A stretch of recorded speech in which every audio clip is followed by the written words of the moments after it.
Teachers are not tired because teaching is hard. They are tired because everything except teaching is being forced on them. And somewhere we have to stop and ask, when did this happen? Today, a teacher walks into school not just as a teacher, but as a data entry operator, a documentation specialist, a content creator, a behavior analyst, and sometimes even a customer service executive, chasing parents who don't respond.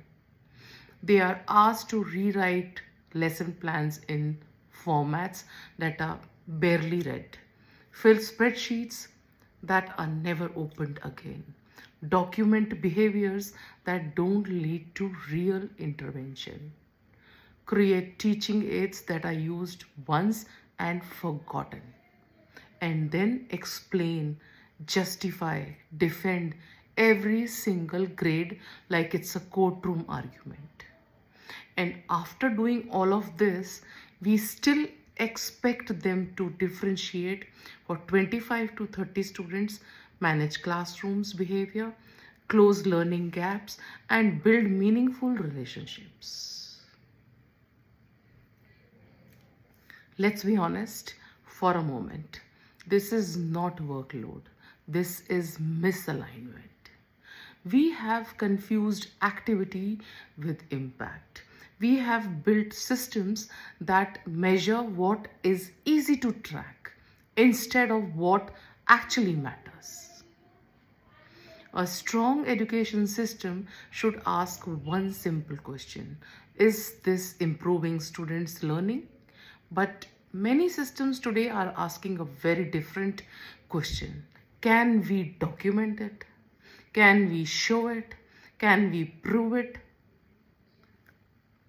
And slowly, without realizing, teaching has become performance, not impact. That's why teachers today are not just tired, they are emotionally disconnected because they did not choose this profession to fill forms, update trackers, and chase compliance. They chose it to teach, to guide, to make a difference. And this is where leadership needs to take responsibility, because adding more processes is not leadership.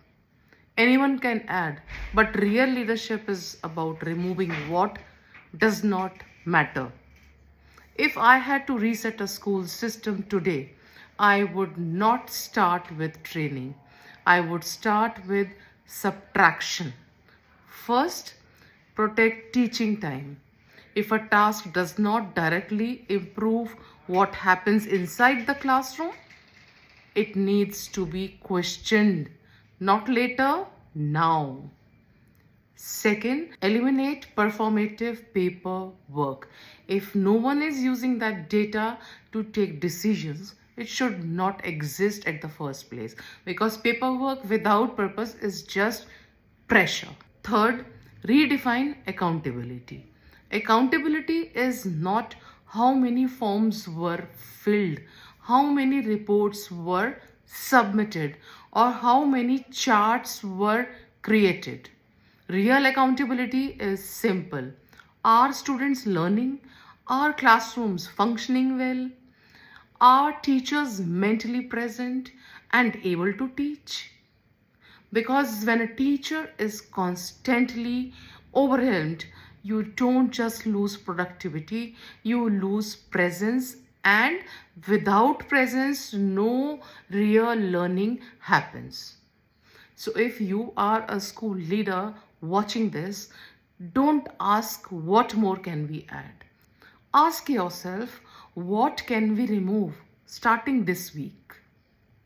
Remove one unnecessary report, simplify one process, give back even 30 minutes of real planning time, and watch what happens. You won't need motivation sessions, you won't need pressure, because when you give a good teacher time, They don't just teach better, they change everything. Teachers don't need saving, they need space, and that is a leadership decision.